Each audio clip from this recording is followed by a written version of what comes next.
Hi guys, this is JP from FSiPanel. Welcome to this video where I will show you how to fly quick approaches using the beautiful iniBuilds A310-300. If you didn't subscribe to the channel, please do it now. That will help me produce more and more video for you. Alright, so we are in Geneva on runway 22. I just loaded the aircraft and I will click on ready to fly. And here we are in the cockpit. So as you can see, we have all the default value. I didn't touch anything yet. So what you need to do for your training, it's not mandatory, but it's recommended, is to change the default weight to whatever you need. So for that, I use the EFB and I can go to mass and balance. And there you can add passengers, cargo, and a bit of fuel for your training flight. So here, if I take 6.5 tons of fuel is more than enough. I will click on apply and now my aircraft is basically 98.8 tons. And if we look there, we can see 6.5, 98.8 tons. Right. I don't switch any light. I don't do anything. And right now we will do a training flight. We will fly from vectors to ILS runway 22 in Geneva. And the second one will be on final runway 22, and then I will show you the after landing flow. So all these three things, we will try to do it together. I recommend you to start flying the airplane always from vectors if you can, because then you will learn how to configure the aircraft, slowing down. And if you want to practice just touchdown and go around, you can go on short final or long final. All right, let's start FSiPanel and program our first approach. Alright, FSiPanel has started. You can see that weather in Geneva is VFR. Geneva has been detected. We are runway 22 and the aircraft is the correct one, the iniBuilds A310-300. If you go to the setup orders, you have two options for this A310. The first one is the after landing flow, which is basically FSiPanel doing your first officer on your landing. You only have to retract the speed brake and FSiPanel will do the after landing flow as per the FCOM.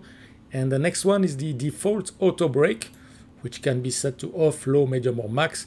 This is what you want FSiPanel to set when you use it to position your aircraft. So right now it's on low. Okay, let's start with a left-hand vectors. So you can see there that we should be at 8 miles final on vectors for the ILS runway 22, and our target altitude is going to be 3,700 feet. So we click on move aircraft. Okay, here we are in the cockpit. You can see that the window on your altitude has been set 2,000 above our target altitude of 3,700. This is normal. And as always, do not touch anything. Just watch the show and wait for further instruction. You will see that the aircraft will now descend toward 3,700 feet. So FSiPanel will set the new altitude to 3,700 feet, which is our target altitude, and will select vertical speed minus 1,500. So this is done. You can see as well that the auto brake has been set to low as desired. We have the ILS frequency for Geneva 108.7224 set as well. We can see that the lights have been set properly. We have the landing lights on. The taxi light is off as the gear is up. The landing gear handle is up. It will be set off very soon by FSiPanel, and as well the thrust module will be set to automatic in a couple of seconds. So everything is getting good. When your altitude is 3,700 and we are in altitude capture mode, then FSiPanel check that the speed is correct. You can see now that your gear went to off and that the auto mode has been selected in the thrust module. So now we have the message from FSiPanel that we are ready to fly. So basically from now on, I could take the control and fly the approach. I don't need at all my MCDU, but if you want to set your MCDU for a possible go-around or for another scenario, if you're coming from pilot waypoint or for star training, this is the right time to do it. You can see that we're in a position freeze. So very easy now to set up the MCDU.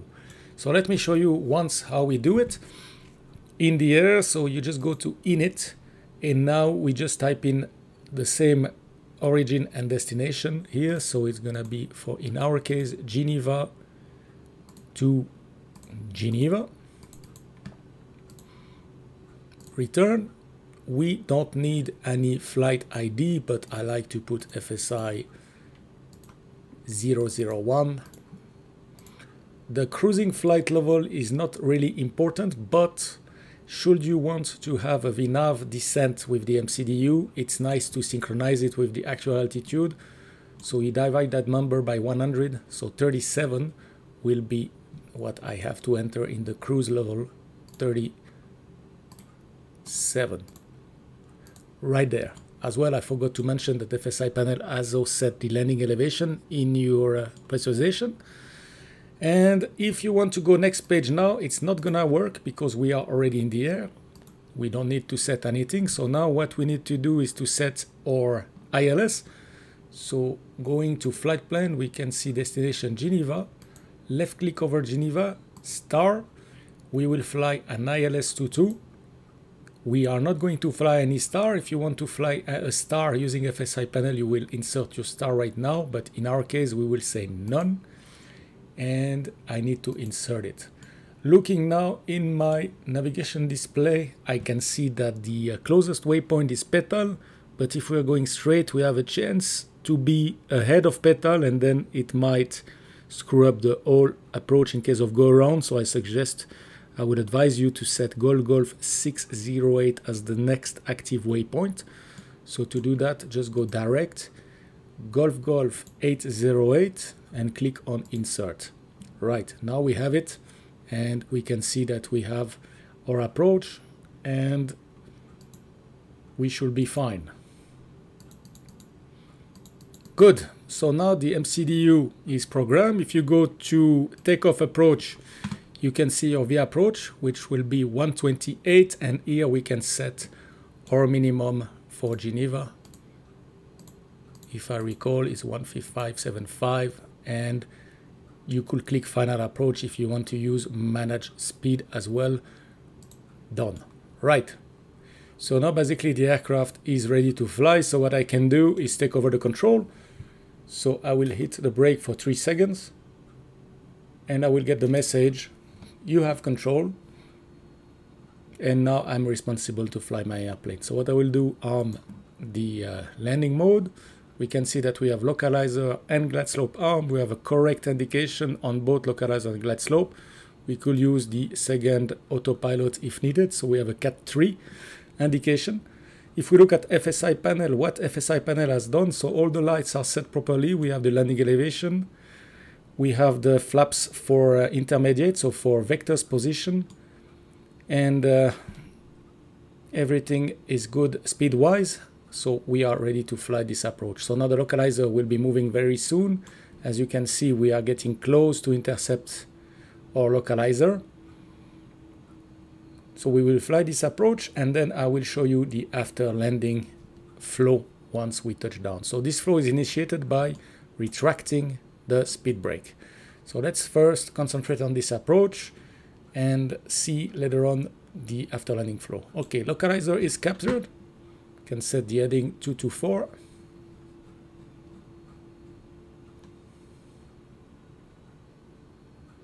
Here we go. Glide slope is moving.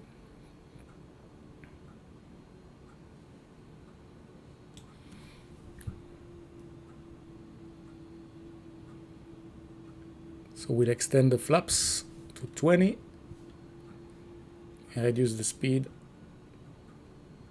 to around 160 knots. Once the glide slope is captured, just about now, gear down, set missed approach altitude, 4000 by ATC, and we will set the taxi light, and we arm, it's already armed the speed brake. Now I can reduce toward my F-bug.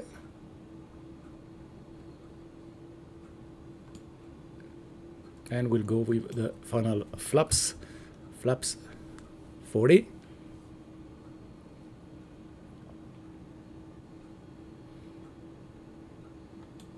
The approach we said was from the MCDU here, 128.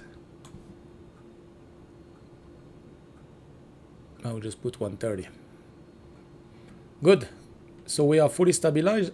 I will go fast forward and I'll see you for the landing in a couple of seconds.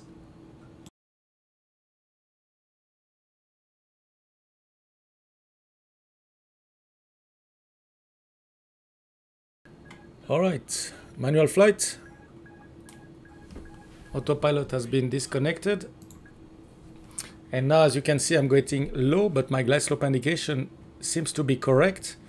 So let's continue that approach. I don't have a lot of experience on the 310. It's I think, maybe my 5th landing. I have a tendency to flare too late on that aircraft. So let's see now this one, and we will have a look at the landing report as well.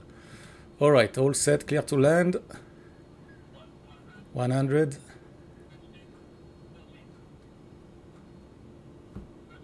Okay, retard. Start the flare. And maybe quite a positive landing. All right, reverse thrust. We can see decel on the auto brake. 80 knots. Reverse are out, manual braking, auto brake are disarmed. We are going to vacate the runway. The second to the left, 60 knots is passed. Right, so now I will show you the after landing flow. Now you vacate your runway, and what you want to do is to concentrate on your taxi route, especially on busy airports where you are not familiar with. So FSiPanel can do your first officer, and then you can just taxi your airplane. So let me show you that. To start the after landing flow, you must make sure that your speed is below 30 knots. So you can see now on my nav display that I'm currently 24 knots, and then you can retract your speed brake. So let me show you that in parking brakes, with the parking brake on, so we can have a look together at the after landing flow. Right, so to initiate the after landing flow, retract the speed brake. Now you will see FSiPanel switching your lights and doing everything required for your airplane. You see the flaps have been moved up. Then even the APU will be started. We should have the trim as well. That should be set to 1. The transponder should be, where is it? The transponder here is back to transponder from TA array. If you had weather radar, it's off, and the APU will start. So as you can see now, your APU is starting. I don't know why that light didn't switch off. Maybe I was interfering. So always check as well your flow. Most of the time, I don't know, maybe I was interfering there. Sorry about that. Right, one thing that FSiPanel cannot do is your strobe. This I'm not able to control, unfortunately, so just maybe switch it to auto instead of on, and when you fly with FSiPanel, and then it should be off. So the APU is starting. We have the flaps up, and we have the navigation source back to nav on both sides. The flight director have been switched off on both sides. We have the flaps up, and we have the trim to 1, and transponder is back to transponder only, and the weather radar has been turned off. So basically, if you command this after landing flow, you can taxi your airplane safely to the gate without having to worry about your lights and everything. Just as a reminder, strobe lights to automatic, and you will not have any problem. FSiPanel as well turned on the runway turn off light. This is to have an easier taxi in during night. So that's normal. This is FSiPanel setup. All right, so let's have a look at the landing report. Here we go, and it's considered as a nice landing, so I'm quite happy. A little bit long, but still satisfactory, so that's all good. All right, so let's do something else. As you can see, we are still sitting on the runway. Sorry, just out of the runway. We have the flaps up now because we did the after landing flow. We have the APU running, the lights are ready for taxi, and let's say we would like from this position now to fly just a short final. So how we can do that? Very easy. We take FSiPanel, and we will tell FSiPanel short final. Move aircraft, and from there, as always, do not touch anything. You will see the flaps moving now to flaps 40, so that is right now what is delaying our flight. Your FCU has been set 2000 above the target altitude. We have the heading bug set, and the speed is 145 automatically set. Once the flaps reach 40, FSiPanel will start the positioning phase, and as always, do not touch anything.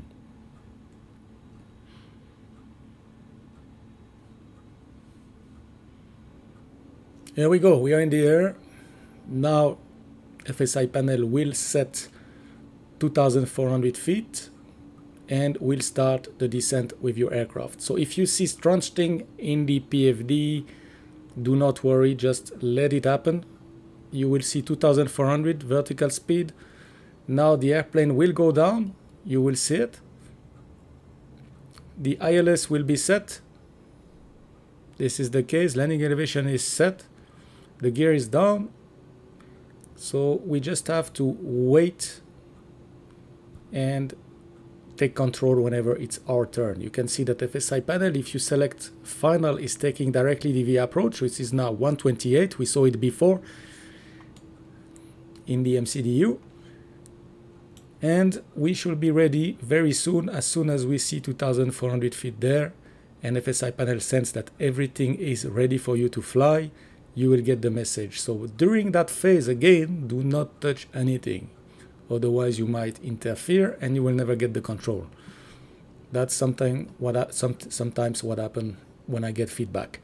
All right, so just wait for that message. And from that message, FSiPanel is not anymore monitoring your flight. It's just monitoring for your brakes to take control. So now you can change whatever you want in your cockpit, MCDU, speed, whatever you want, your lights, and whenever you are ready to fly your approach, go ahead and take control. So again, to take control, hold your brake 3 seconds. I have the control and I can arm the approach. And as you can see, localizer is captured and the glide slope is coming.